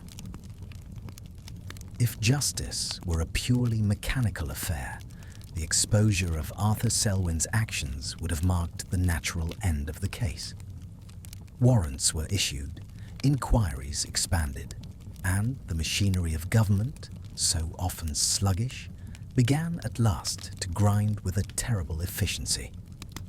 Yet Holmes, who had watched this machinery all his life, knew better than to mistake movement for resolution. The law might catalogue offences and assign penalties, but it could not weigh motives with the delicacy required by this affair, nor could it restore what had been lost. "Something still gnaws at you," I remarked one morning, as Holmes sat staring into space, his pipe cold and forgotten. "Yes," he replied, "because the final act has not yet been played." "You mean Selwyn?" "In part, but Selwyn is merely the last visible link. There is another reckoning, one that cannot be compelled by warrant or statute." Before I could press him further, a messenger arrived bearing a sealed letter. Holmes broke it open, scanned its contents, and allowed himself a thin smile. "As I expected," he said. "Selwyn wishes to see me privately." "Privately?" I echoed. "After everything." "Especially after everything," Holmes replied. "Men in his position cling desperately to the illusion that they may yet control the narrative." The meeting was arranged for that afternoon at Selwyn's residence, a tall, narrow house near St. James's Park, whose polished facade betrayed no hint of the turmoil within. We were admitted by a silent servant and shown into a study lined with books that appeared more ornamental than used. Selwyn awaited us, his once immaculate composure visibly eroded. Dark circles ringed his eyes, and his movements were sharp, almost brittle. "You have ruined me," he said without preamble. Holmes regarded him steadily. "You ruined yourself, Mr. Selwyn. I merely declined to assist in the concealment." Selwyn laughed bitterly. "You speak of concealment as though it were a moral failing. You have no idea what was at stake." "On the contrary," Holmes replied, "I know exactly what was at stake. Your reputation, your authority, Your fear of appearing fallible. Selwyn turned away. If Harcourt had spoken when you think he should have, the consequences would have been catastrophic. And yet, Holmes said quietly, he intended to do so. Selwyn stiffened. Yes, and that was his greatest mistake. No, Holmes said. His greatest mistake was trusting that others shared his belated resolve. Selwyn's voice dropped. I never ordered Milligan to kill him. No, Holmes agreed. You merely ensured that Milligan believed Harcourt's silence essential. You created the conditions under which an error would appear justifiable. Selwyn sank into a chair. I believed the situation could be managed. Holmes's gaze was piercing. So did Milligan. So did Grant. So did Harcourt himself. That belief was the true contagion. For a long moment, Selwyn said nothing. When he spoke again, his voice was hollow. What do you want from me? Holmes leaned forward. The truth. Not for the courts, but for yourself. Selwyn looked up sharply. What do you mean? I mean this, Holmes said. When the inquiry proceeds, and it will, you will be tempted to minimize your role, to present yourself as a man overwhelmed by circumstance. Resist that temptation. Selwyn stared at him. Why should I damn myself further? Because, Holmes replied, there is a difference between being condemned and being understood. One is imposed, the other is chosen. Selwyn's hands trembled. And if I refuse? Holmes stood. Then you will live with the knowledge that Edwin Harcourt died, believing his silence protected you. That struck home. Selwyn buried his face in his hands. After we left, Holmes was silent for much of the walk back. At length, as we crossed the park, he spoke.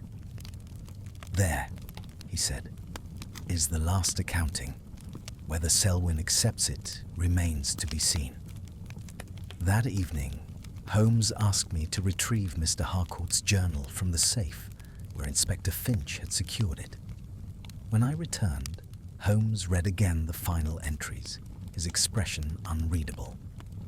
Watson, he said, do you recall Harcourt's last written resolution? Yes, I replied. Tomorrow I will speak, whatever the cost. Holmes nodded. He believed that confession would end the matter. He did not account for the desperation of others. And that was his fatal mistake, I said. Holmes shook his head slowly. No. His fatal mistake was assuming that truth, once acknowledged internally, need only be spoken aloud to prevail. I pondered this in silence.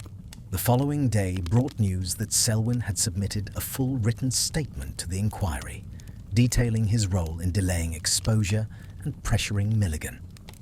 It was, by all accounts, devastating. Careers would fall, reforms would follow. The system would correct itself, at least in part. Yet when I relayed this to Holmes, he showed little satisfaction. It is enough, he said, but it is not everything. What more could there be? I asked. Holmes rose and went to the window. Justice may now proceed, but meaning, that is another matter. That night, I dreamed of fog once more, rolling endlessly through narrow streets, swallowing shapes that might have been men or might have been regrets. When I awoke, I understood something I had not grasped before, that this case, unlike so many others, was not about unveiling a hidden villain, but about exposing a shared weakness. Holmes confirmed this understanding when he spoke again of Harcourt. He was not a hero, Holmes said, nor was he a villain. He was an ordinary man who made one extraordinary assumption. That delay could soften truth. And it hardened it instead, I said. Yes, Holmes replied, until it became lethal. As the inquiry moved inexorably toward its conclusions, I sensed that we were approaching the end of the narrative, though not yet its resolution. For there remained one final task: to reconcile the intellectual clarity Holmes had achieved with the human cost that clarity revealed. And that task, I suspected, would prove the most difficult of all. In the days that followed Selwyn's written confession, London seemed to awaken to the affair with a mixture of indignation and relief. Newspapers that had once relegated Edwin Harcourt's death to a modest paragraph now devoted entire columns to the unfolding inquiry. Names were printed, some with caution, others with scarcely concealed relish. Committees were convened. Reforms were promised. The public appetite for accountability, long starved, was suddenly indulged with enthusiasm. Yet amid this clamour, Holmes withdrew further into himself.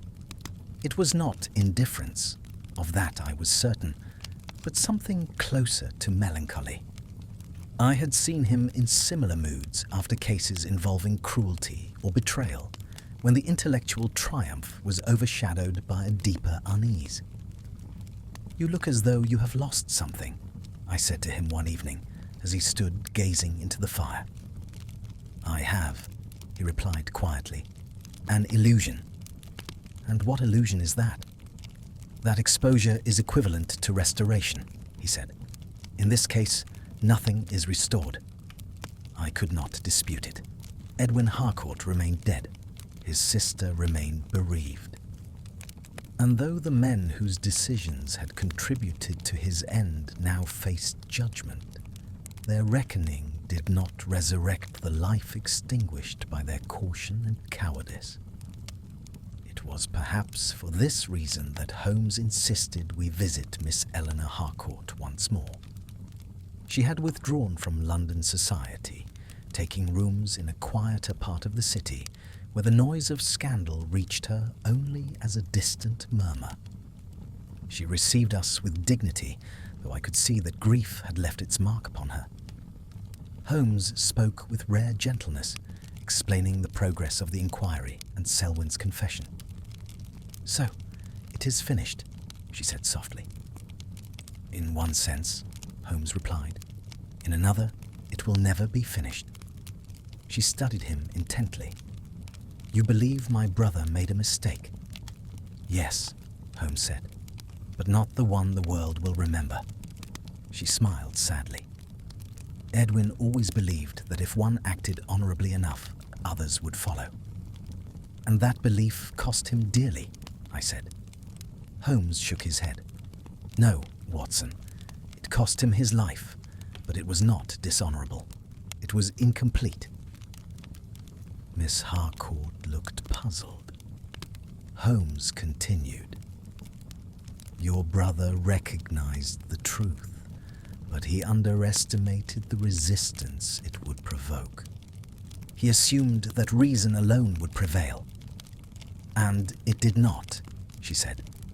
"No," Holmes replied, "because reason is often powerless against fear." She folded her hands. "Then what would you have had him do?"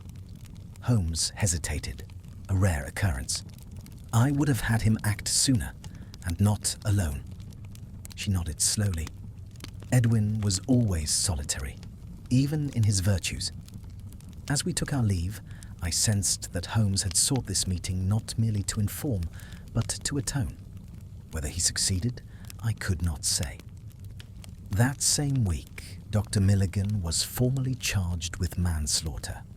His defense rested upon the familiar claim of miscalculation, of intent divorced from outcome. Holmes attended none of the proceedings, though he followed them closely through reports and transcripts. "He will be convicted," I said. "Yes," Holmes replied, "and he will tell himself that he was sacrificed to preserve a larger order." "Was he?" I asked. Holmes considered. "Perhaps, but sacrifice implies unwillingness. Milligan chose his role. The trial of Selwyn and the ensuing disciplinary actions within the Colonial Office dragged on, their complexity such that even Holmes's patience was tested.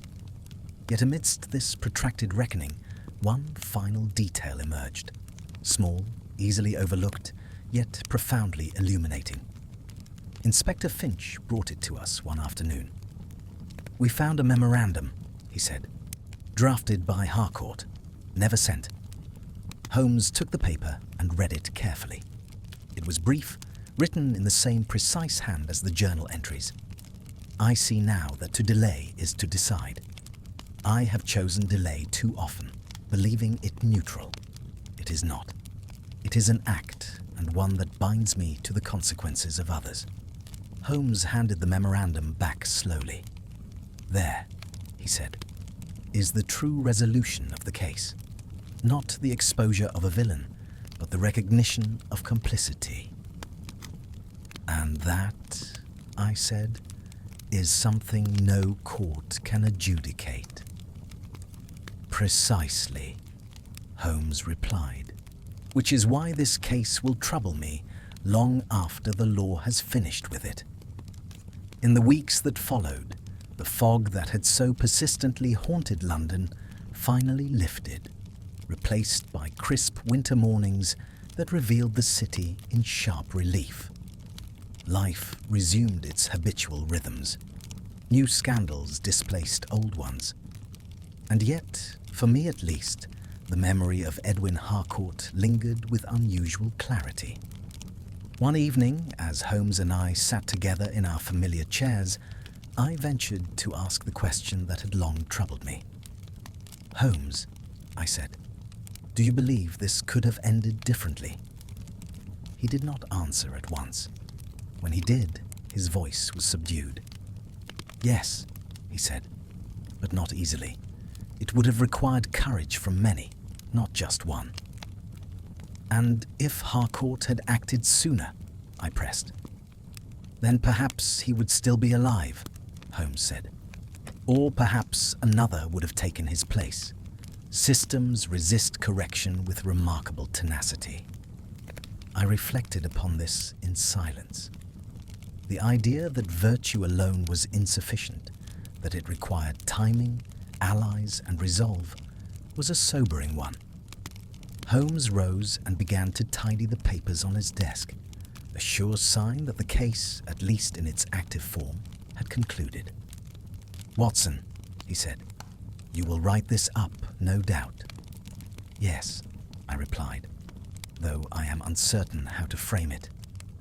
"Then frame it honestly," Holmes said. "Not as a tale of villainy defeated, but as a warning." "A warning of what?" "That the most dangerous mistakes are those we persuade ourselves are harmless." The fire burned low as the evening wore on. Outside, the city moved forward, indifferent to the moral lessons drawn from its tragedies. Yet I knew that this case, more than many others, would remain with me, a reminder that intellect without courage may illuminate the truth, but it cannot always save those who see it too late. And still, one final part of the story remained to be told. In the quiet that followed the great convulsion of inquiry and trial, I became acutely aware of a curious phenomenon. That when a long-suppressed truth finally emerges, it leaves behind not clarity, but an emptiness, as though something essential has been burned away. The city, which had buzzed with indignation and speculation, now returned to its habitual rhythms. Men resumed their walks, clerks their ledgers, and the press its appetite for novelty. Yet beneath this surface, calm lay a residue of unease that no official report could quite dispel. Holmes, for his part, appeared to suffer most keenly from this aftermath. He had always possessed the faculty of detachment, the capacity to withdraw from human concerns into the crystalline realm of logic. Yet in this case, Logic had not delivered him the solace it often did. He moved through our rooms with an uncharacteristic heaviness, as though burdened by thoughts that refused to arrange themselves neatly. "You are restless," I observed one afternoon as he paced before the window, his gaze unfocused. "I am dissatisfied," he replied. "And dissatisfaction, Watson, is the mind's protest against an unresolved equation." "Surely the equation is resolved," I said. "The guilty are exposed. Justice has been administered," Holmes finished. "Yes, but justice is not synonymous with understanding." He halted abruptly and turned toward me. "Tell me, Watson, what do you believe was the decisive moment in this affair?" I considered. "When Harcourt resolved to speak?" Holmes shook his head. "Earlier. When Milligan administered the drug?" "Earlier still." I frowned.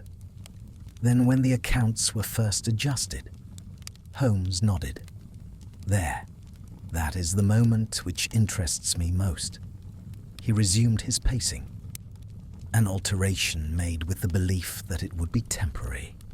That belief was shared by all involved, and therein lies the lesson." I sensed that Holmes was circling an idea not yet fully articulated, and I allowed him the space to pursue it. The following days brought little in the way of new developments, yet Holmes's restlessness persisted. At last, it manifested in a most unexpected form. One morning, he announced his intention to visit Dr. Milligan in prison. "I should have thought you had exhausted that avenue," I remarked. "On the contrary," Holmes replied. "I have only examined Milligan as a perpetrator. I wish now to examine him as a believer." The prison was a bleak edifice, its corridors echoing with the muted sounds of confinement. Milligan was brought to us in a small interview room, his once proud bearing now reduced to a stooped resignation. Yet when Holmes addressed him, there was a flicker of recognition and something like relief. "You wish to understand," Milligan said quietly. "Yes," Holmes replied. "I wish to understand how a man of your intellect persuaded himself that he was acting rightly." Milligan gave a weary smile. "Because I always have. Because I have always believed that outcomes matter more than rules." "And when the outcomes escaped your control?" Holmes asked. Milligan's smile faded. "Then I told myself it was not my fault, that I had merely miscalculated." Holmes leaned forward. "You see, Doctor, that is the fatal mistake. Not the miscalculation, but the belief that calculation alone can govern moral consequence." Milligan closed his eyes. "I thought myself necessary."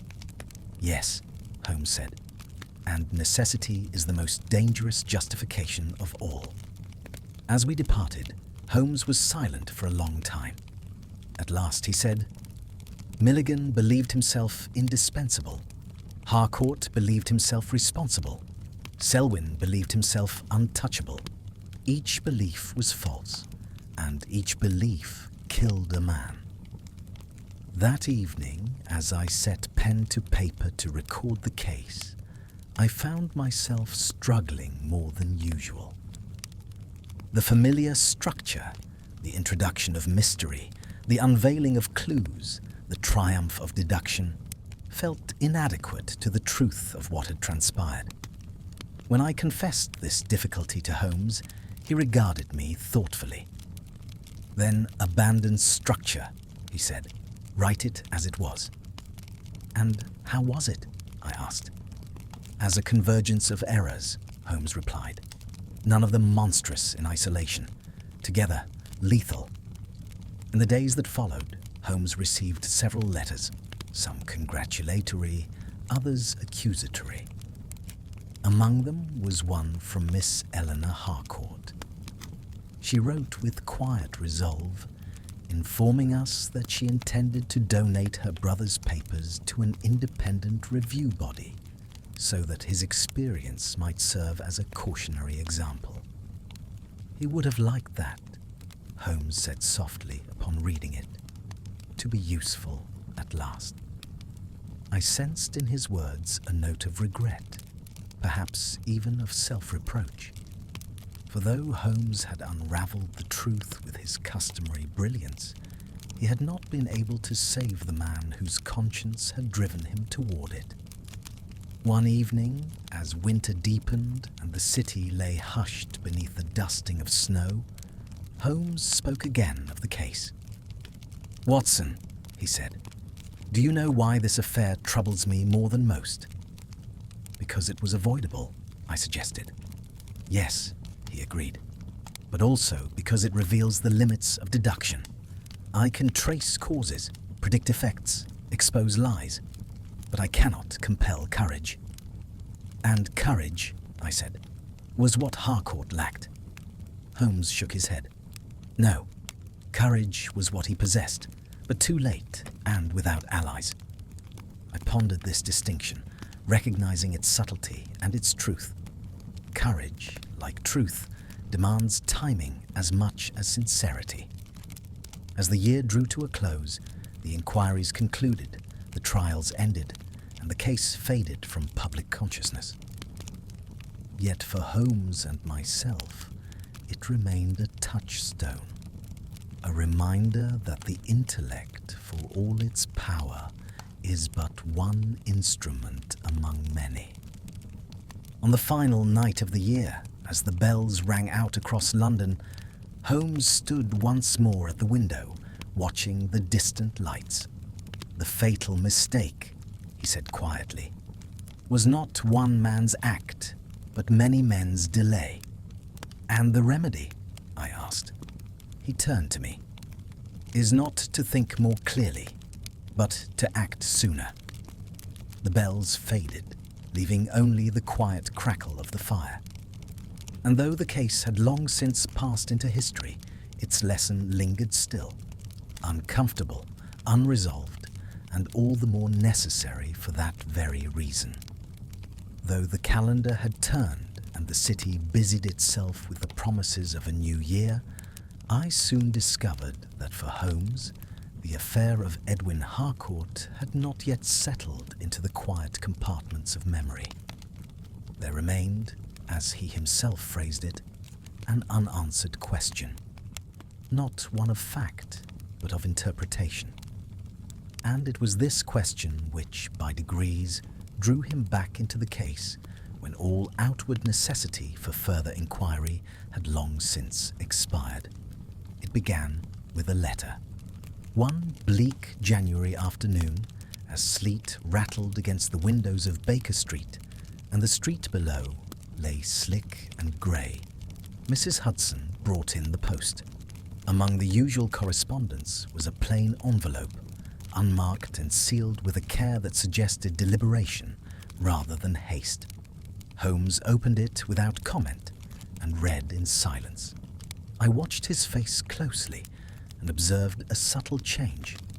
No shock, no surprise, but a tightening about the eyes that told me the contents had struck deep. "Well?" I asked at length. He handed me the letter. It was unsigned and written in a firm but unadorned hand. "You have exposed the error, but not the cause. Harcourt died because he believed delay was neutral. He learned otherwise too late. Ask yourself why he believed it at all." I looked up. "A taunt?" "No," Holmes replied quietly. "A challenge." "And from whom?" "That," he said, "is precisely the point." We examined the letter together. The paper was ordinary, the ink common, the phrasing deliberate but not ostentatious. Holmes noted the absence of flourish, the economy of words. "Whoever wrote this," he observed, "did not seek attention, nor absolution, only understanding." "Could it be Selwyn?" I suggested. Holmes shook his head. Selwyn is concerned with survival. This writer is concerned with ideas. Milligan? Milligan is concerned with justification. This writer assumes the error is already known. I return to the final line. Ask yourself why he believed it at all. Holmes took the letter back and folded it carefully. Yes, he said. Why did Harcourt, intelligent, cautious, morally awake, believe that delay could remain neutral? That is the true mystery.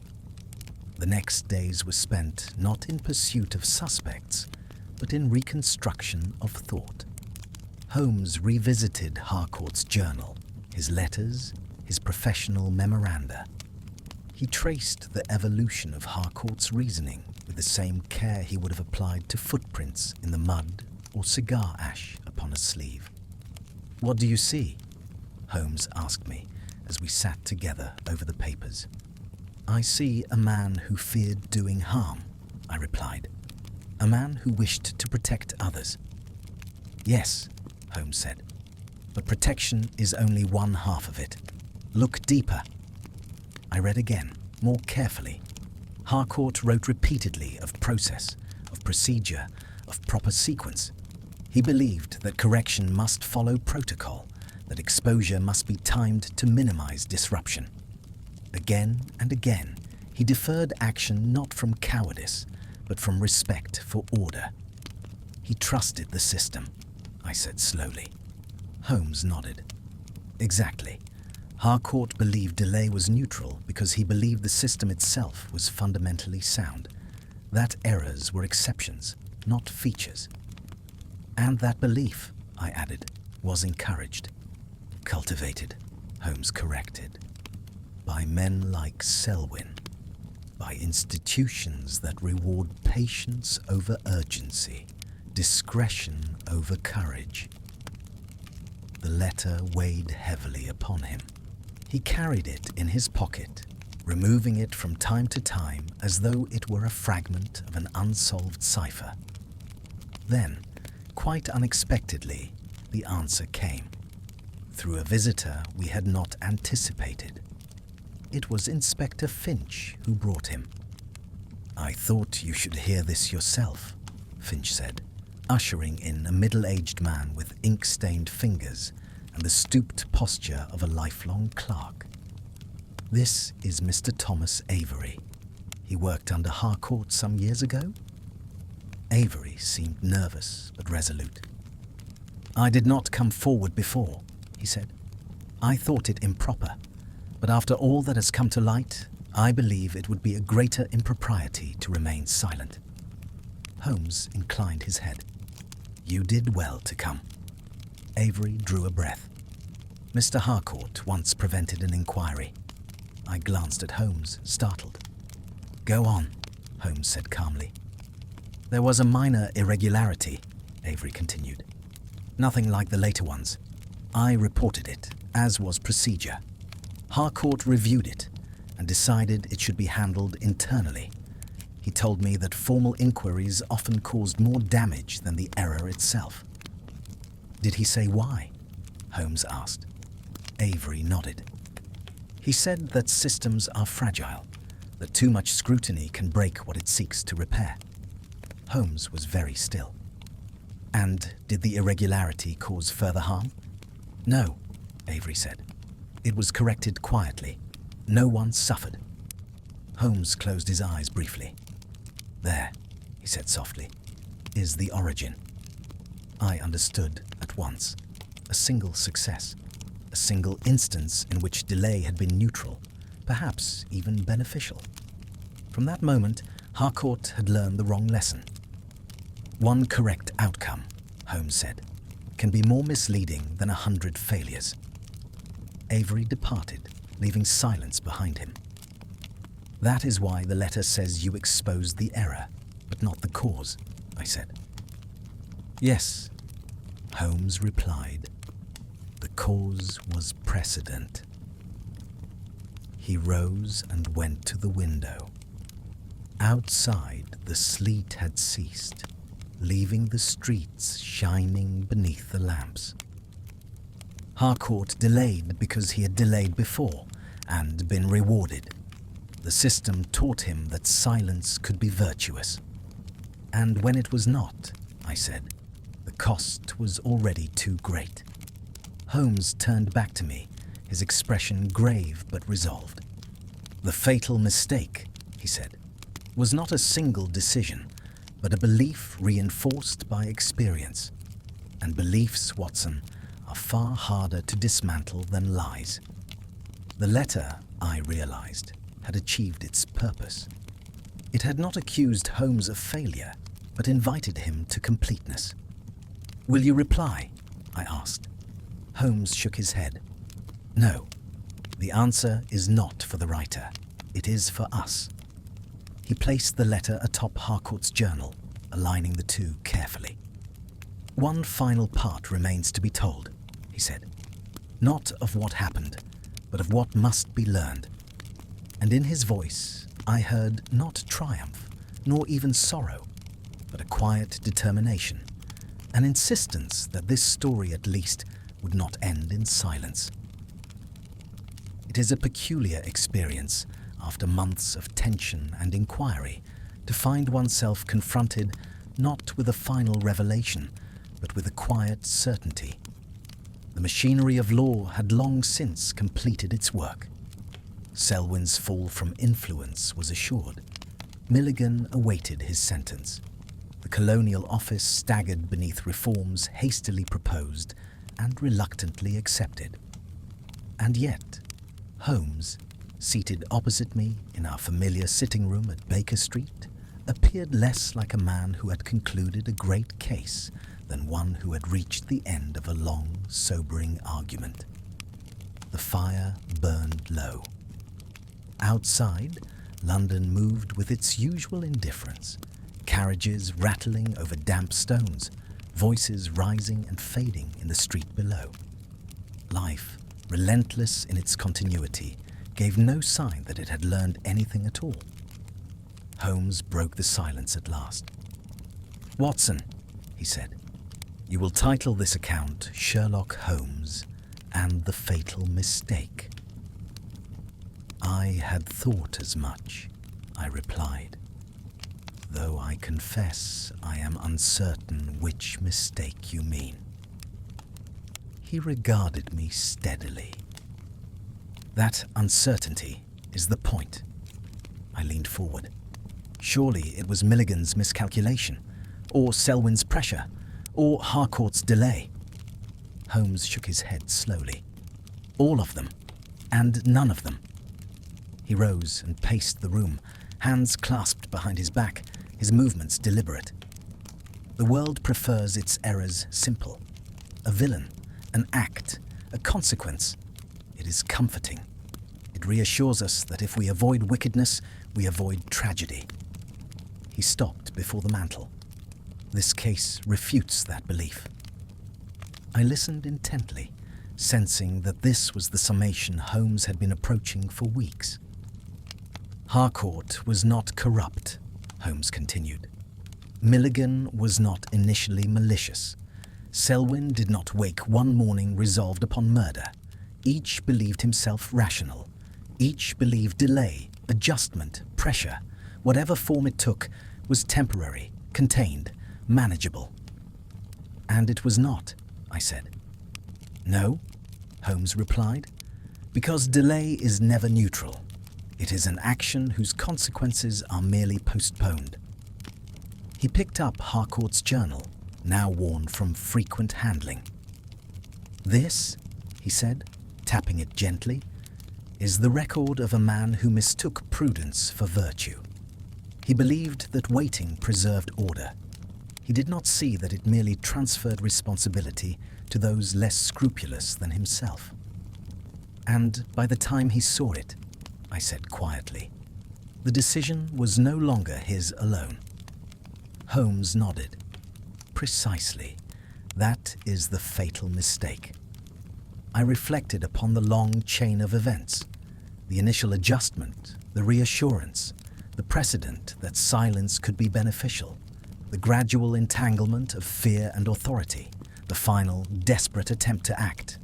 and the intervention that ended it all. The tragedy, I said, is that Harcourt was right in the end. Yes, Holmes agreed. But being right is not enough. One must be timely.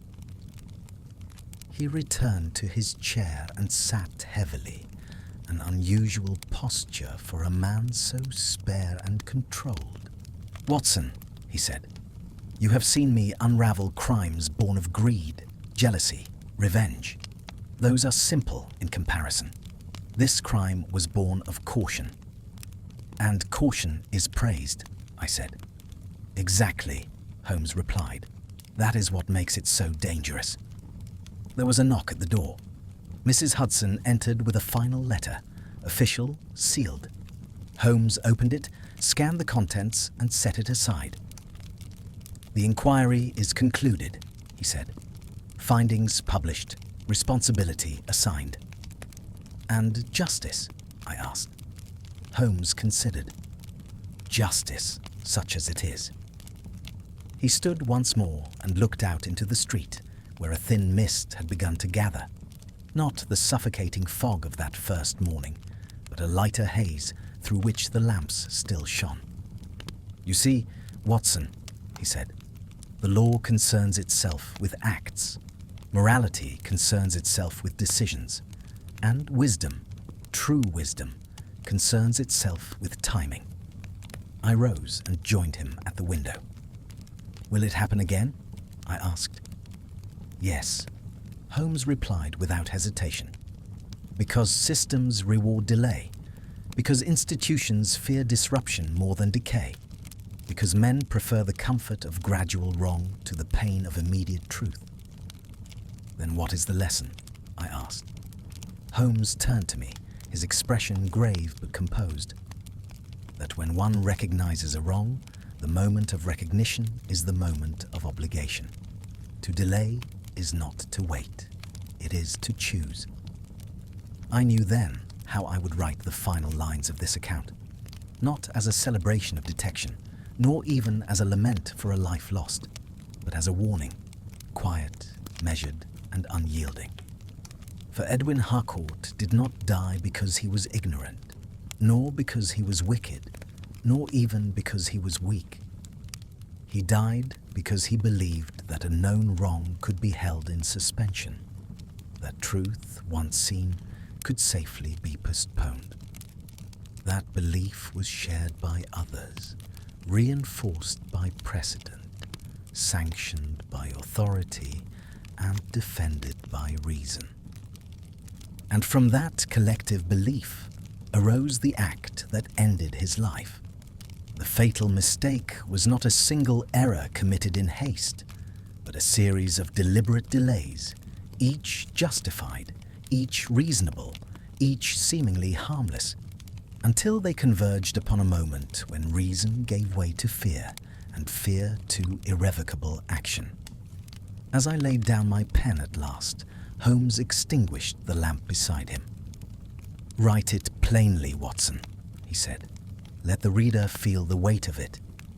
"I shall," I replied. And so I leave this record not as a tale of triumph, but as an admonition that the gravest dangers are not always born of passion or malice, but of quiet decisions made in the belief that tomorrow will offer a safer moment to do what conscience already demands today.